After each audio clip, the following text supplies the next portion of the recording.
여러분 안녕하세요. 찾아가는 새벽기도 시카고 예수사랑교회 조선영 목사입니다. 오늘도 변함없는 주님의 은혜와 평강이 저와 여러분의 삶의 종례를 풍성하기를 기도합니다. 오늘 말씀은 열왕기상 12장 25절에서 33절까지 말씀입니다. 제가 읽어드리지요. 여로보암이 에브라임의 산지에 있는 세겜성을 도성으로 삼고 얼마 동안 거기에서 살다가 분우엘성을 세우고 그리로 도성을 옮겼다. 그런데 여로보암의 마음에 잘못하면 왕국이 다시 다윗 가문으로 돌아갈지도 모른다는 생각이 들었다.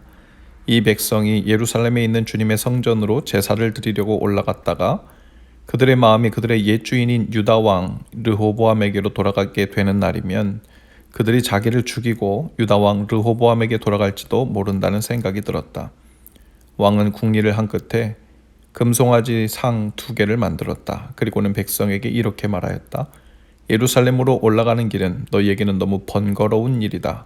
이스라엘 백성들아, 너희를 이집트에서 구해주신 신이 여기에 계신다. 그리고 그는 금송아지 상 2개를 하나는 베델에 두고 다른 하나는 단에 두었다. 그런데 이 일은 이스라엘 안에서 죄가 되었다. 백성들은 저 멀리 단까지 가서 거기에 있는 그 한 송아지를 섬겼다.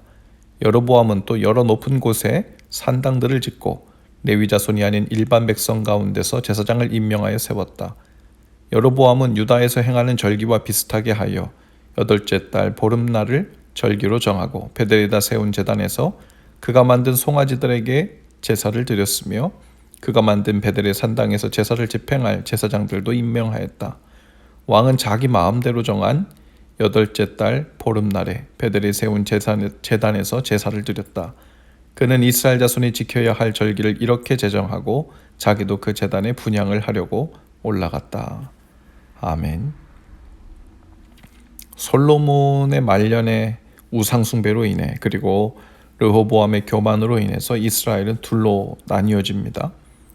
남쪽에는 유다 지파와 베냐민 지파 사람들이 르호보암을 왕으로 세워 왕국을 세웠고 남은 10지파들은 여로보암을 왕으로 세워 북이스라엘 왕국을 세우죠. 북이스라엘 왕국은 사마리아를 수도로 삼았기 때문에 사마리아 왕국이라고도 불립니다. 여로보암이 에브라임의 산지에 있는 세겜성을 도성으로 삼고 얼마 동안 거기서 살다가 분우엘성을 세우고 그리로 도성을 옮겼다고 했습니다. 그런데 북이스라엘의 왕 여로보암의 마음에 생각하기를 잘못하면 자신의 왕국 사람들이 남쪽 가문의 다윗 가문 즉 르호보암의 백성으로 돌아갈지도 모른다는 생각이 든 겁니다. 자신의 백성들이 남쪽 왕국에 있는 예루살렘 성전으로 제사를 드리려고 올라갔다가 그들의 마음이 그들의 옛 주인인 유다 왕 르호보암에게로 돌아가게 되는 날이면 반드시 자기를 죽일 것이다. 그리고 자신의 나라가 남 왕국으로 편입될지도 모른다는 생각이 든 것이죠. 이전에 하나님은 여로보암에게 하나님의 말씀에 순종하면 그 나라를 강대하게 하시겠다고 선지자를 통해 이미 말씀하신 바가 있습니다. 그러나 여로보암은 그 하나님의 말씀에 순종하는 길을 택하지 않았죠. 오히려 인간적인 궁리를 하며 계획을 세웁니다. 바로 백성들로 하여금 예루살렘 성전으로 내려가지 않아도 되도록 자신의 땅 안에서 예배하게 해야 되겠다는 생각을 한 겁니다. 그래서 금송아지 2개를 만듭니다. 그리고 그것이 하나님이라고 우깁니다. 짝퉁 하나님을 만들어 베델에 하나, 단에 하나를 두고 백성들로 하여금 예루살렘 성전에 가서 제사하는 대신 산당에 가서 그 송아지에게 절하고 분향하고 제사를 하게 한 것이죠. 위기 상황을 인간적인 방법으로 타개해 보려는 그 궁리에서 나온 것이 바로 금송아지 우상숭배였던 것이죠. 일전에 출애굽할 때 모세가 시내산의 율법을 받으러 올라가 내려오지 않자 백성들이 일어나 아론과 더불어 불평과 불만을 토로하죠. 그때에도 아론은 그 문제를 인간적인 방법으로 해결하기 위해 궁리하다가 궁여지책으로 금송아지를 만드는 사건이 있었죠. 이것이 너희를 애굽에서 인도해 여기까지 인도한 신이다 라고 말합니다.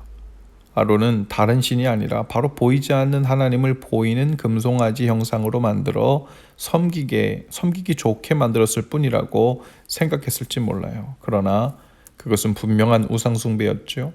그리고 하나님의 진노가 임했습니다. 똑같은 일이 지금 여로보암에 의해 북이스라엘 왕국에서 일어나고 있었습니다. 그뿐만이 아니었죠. 금송아지를 하나님이라고 우겨서 섬기는 엉터리 신앙생활이 시작되자 그 후로도 모든 것이 엉터리로 뒤를 이었습니다.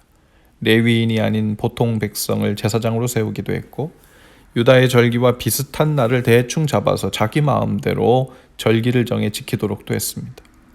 하나님을 섬기고자 한 것이 아니라 자신의 뜻을 이루고자 하나님 예배하는 것을 수단으로 사용한 것이죠. 그로 인해 온갖 가짜들이 기하급수적으로 늘어나기 시작합니다.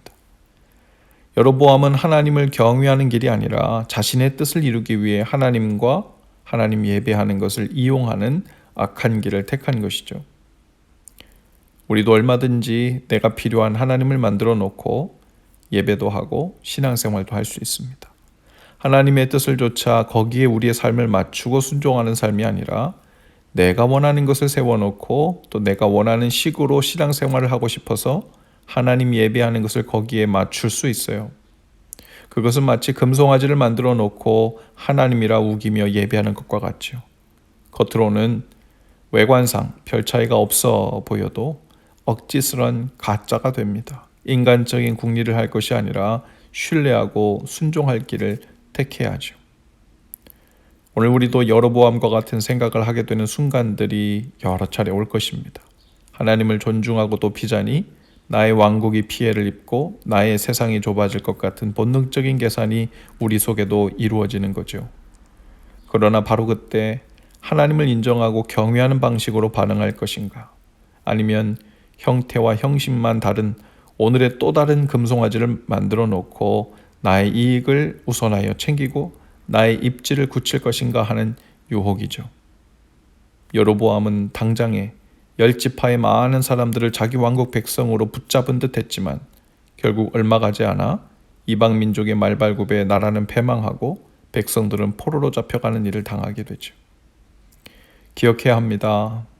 나의 나라, 우리의 나라는 없습니다. 오직 하나님의 나라만 있죠.